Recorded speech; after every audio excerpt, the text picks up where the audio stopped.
जय श्री राम। स्वागत है आप सभी का आज की इस नए वीडियो में। साथियों, श्री रामचरितमानस के हिंदी सार के 14वें भाग में आप सभी का हार्दिक स्वागत है। साथियों, श्री रामचंद्र जी की कृपा से और माँ सीता के आशीर्वाद से हम अपने चैनल के माध्यम से आपको श्री रामचरितमानस के हिंदी सार का संपूर्ण श्रवण कराने जा रहे हैं। साथियों, आपसे निवेदन है, यदि आपने पिछले 13 भागों का श्रवण ना किया हो तो कृपया करके उन्हें भी शीघ्र श्रवण करें, ताकि आप श्री रामचरितमानस के हिंदी सार का लाभ और भी ज़्यादा ग्रहण कर सकें। साथियों, आपसे निवेदन है, यदि आप हमारे चैनल पर नए हो और आपने अभी तक हमारे चैनल को सब्सक्राइब ना किया हो तो चैनल को सब्सक्राइब करके बेल आइकन अवश्य प्रेस करें, ताकि आप श्री रामचरितमानस के हिंदी सार का श्रवण रोज़ ही नित्य प्रति कर सकें।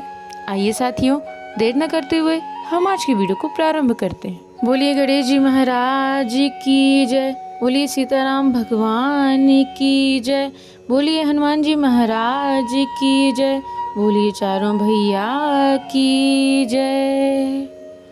साथियों, श्री तुलसीदास जी आगे कहते हैं, हे नाथ, जिस प्रकार से मेरा यह भारी भ्रम मिट जाए, आप वही कथा विस्तार पूर्वक कहिए।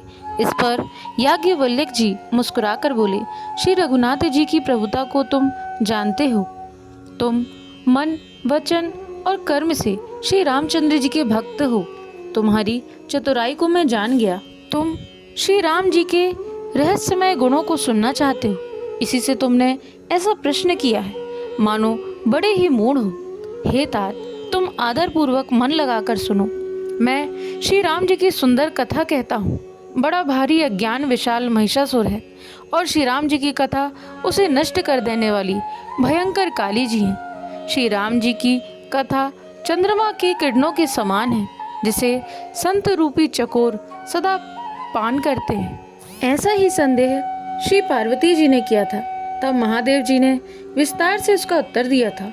अब मैं अपनी बुद्धि के अनुसार वही उमा और शिवजी का संवाद कहता हूँ। वह जिस समय और जिस हेतु से हुआ उसे हे मुनि तुम सुनो, तुम्हारा विषाद मिट जाएगा। एक बार त्रेता युग में शिवजी अगस्त्य ऋषि के पास गए। उनके साथ जगत जननी भवानी सती जी भी थी। ऋषि ने संपूर्ण जगत के ईश्वर जानकर उनका पूजन किया। मुनिवर अगस्त्य जी ने राम कथा विस्तार से कही, जिसको महेश्वर ने परम सुख मानकर सुना। फिर ऋषि ने शिवजी से सुंदर हरि भक्ति पूछी और शिवजी ने उनको अधिकारी पाकर रहस्य सहित भक्ति का निरूपण किया। श्री रघुनाथ जी के गुणों की कथाएं कहते सुनते कुछ दिनों तक शिवजी वहां रहे। फिर मुनि से विदा लेकर शिवजी दक्ष कुमारी सती जी के साथ घर यानी कैलाश को चले। उन्हीं दिनों पृथ्वी का भार उतारने के लिए श्री हरि ने रघुवंश में अवतार लिया था। वे अविनाशी भगवान उस समय पिता के वचन से राज्य का त्याग करके तपस्वी तथा साधु के वेश में दंडक वन में विचर रहे थे। शिवजी हृदय में विचारते जा रहे थे कि भगवान के दर्शन मुझे किस प्रकार हों। प्रभु ने गुप्त रूप में अवतार लिया है, मेरे जाने से सब लोग जान जाएंगे। श्री शंकर जी के हृदय में इस बात को लेकर बड़ी खलबली उत्पन्न हो गई, परंतु सीता जी इस भेद को नहीं जानती थी। तुलसीदास कहते हैं कि शिव जी के मन में भेद खुलने का डर था, किंतु लोभ से उनके नेत्र ललचा रहे थे। रावण ने ब्रह्मा जी से अपनी मृत्यु मनुष्य के हाथ से मांगी थी। ब्रह्मा जी के वचन को प्रभु सत्य करना चाहते थे। मैं जो पास नहीं जाता हूँ तो बड़ा पछतावा रह जाएगा। इस प्रकार शिवजी विचार करते थे, परंतु कोई भी युक्ति ठीक नहीं बैठती थी। इस प्रकार महादेव जी चिंता के वश हो गए। उसी समय नीच रावण ने जाकर मारीच को साथ लिया और वह मारीच तुरंत कपट मृग बन गया। मूर्ख रावण ने छल करके सीता जी को हर लिया। उससे श्री रामचंद्र जी के वास्तविक प्रभाव का कुछ भी पता न था। मृग को मारकर भाई लक्ष्मण सहित श्री हरि आश्रम में आए और उसे खाली देखकर, अर्थात वहां सीता जी को ना पाकर उनके नेत्रों में आंसू भर आए।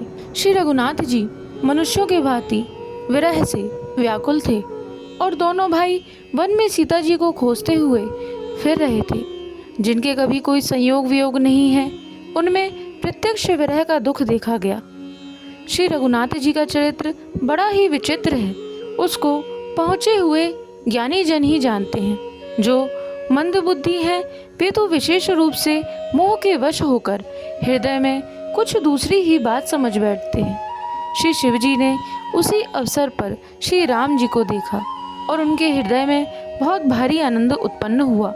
उस शोभा के समुद्र श्री रामचंद्र जी को शिव जी ने नेत्र भर कर देखा, परंतु अवसर ठीक न जानकर परिचय नहीं किया।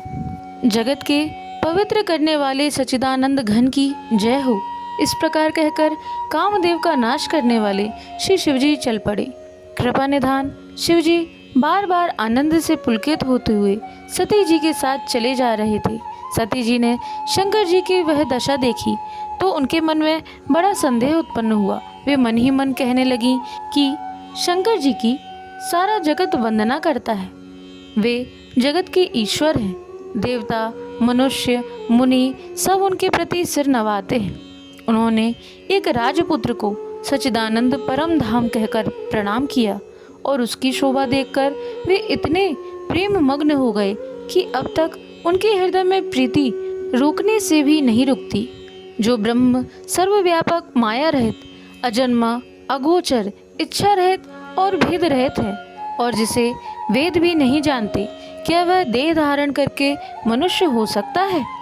देवताओं के हित के लिए मनुष्य शरीर धारण करने वाले जो विष्णु भगवान हैं, वे शिव जी की ही भांति सर्वज्ञ हैं। वे ज्ञान के भंडार, लक्ष्मीपति और असुरों के शत्रु भगवान विष्णु क्या अज्ञानी की तरह स्त्री को खोजेंगे? फिर शिव जी के वचन भी झूठे नहीं हो सकते। सब कोई जानते हैं कि शिव जी सर्वज्ञ हैं। सती जी के मन में इस प्रकार का अपार संदेह उठ खड़ा हुआ। किसी तरह भी उनके हृदय में ज्ञान का प्रादुर्भाव नहीं हुआ। यद्यपि भवानी जी ने प्रकट कुछ नहीं कहा, पर अंतर्यामी शिव जी सब जान गए। वे बोले, हे सती, सुनो, तुम्हारा स्त्री स्वभाव है, ऐसा संदेह मन में कभी न रखना चाहिए। जिनकी कथा का अगस्त ऋषि ने गान किया और जिनकी भक्ति मैंने मुनि को सुनाई, वे ही मेरे इष्ट देव श्री रघुवीर जी हैं, जिनकी सेवा ज्ञानी मुनि सदा किया करते हैं। ज्ञानी मुनि योगी और सिद्ध निरंतर निर्मल चित्त से जिनका ध्यान करते हैं तथा वेद, पुराण और शास्त्र नेति नेति कहकर जिनकी कीर्ति गाते हैं, उन्हीं सर्वव्यापक समस्त ब्रह्मांडों के स्वामी, मायापति, नित्य परम स्वतंत्र ब्रह्म रूप भगवान श्री राम जी ने अपने भक्तों के हित के लिए अपनी इच्छा से रघुकुल के मणि रूप में अवतार लिया। यद्यपि शिव जी ने बहुत बार समझाया, फिर भी सती जी के हृदय में उनका उपदेश नहीं बैठा। तब महादेव जी ने मन में भगवान की माया का बल जानकर मुस्कुराते हुए बोले, जो तुम्हारे मन में बहुत संदेह है तो तुम जाकर परीक्षा क्यों नहीं ले लेती? जब तक तुम मेरे पास लौटकर आओगी तब तक मैं इसी बड़ की छां में बैठा हूँ। जिस प्रकार तुम्हारा यह अज्ञान जनित भारी भ्रम दूर हो, भली भांति विवेक के द्वारा सोच समझकर तुम वही करना। शिव जी की आज्ञा पाकर सती चली और मन में सोचने लगी कि भाई क्या करूं, कैसे परीक्षा लूं। इधर शिव जी ने मन में ऐसा अनुमान किया कि दक्ष कन्या सती का कल्याण नहीं है। जब मेरे समझाने से भी संदेह दूर नहीं होता, तब मालूम होता है विधाता ही उल्टे हैं। अब सती का कुशल नहीं है, जो कुछ राम ने रच रखा है वही होगा। तर्क करके कौन शाखा विस्तार बढ़ावे। मन में ऐसा कहकर शिवजी भगवान श्री हरि का नाम जपने लगे और सती जी वहाँ गई जहाँ सुख के धाम प्रभु श्री रामचंद्र जी थे। सती बार बार मन में विचार कर सीता जी का रूप धारण करके उस मार्ग की ओर आगे होकर चली जिससे सती जी के विचार अनुसार मनुष्यों के राजा रामचंद्र जी आ रहे थे। बोलिए श्री रामचंद्र जी भगवान की जय, बोलिए सीता मैया की जय, बोलिए हनुमान जी महाराज की जय, बोलिए चारों भैया की जय, बोलिए श्री गणेश जी महाराज की जय। साथियों, तो यह था श्री रामचरितमानस के हिंदी सार का 14वां भाग। आशा करते हैं आपको ये वीडियो अवश्य पसंद आई होगी। साथियों, वीडियो पसंद आई हो तो वीडियो को लाइक करें, चैनल पर नए हो तो चैनल को सब्सक्राइब करके बेल आइकन अवश्य प्रेस करें ताकि आप नित्य प्रति श्री रामचरितमानस के हिंदी सार का श्रवण कर सकें। आज के लिए साथियों इतना ही। आपका दिन मंगलमय हो। जय श्रीमन नारायण, जय श्री हरि। राधे राधे।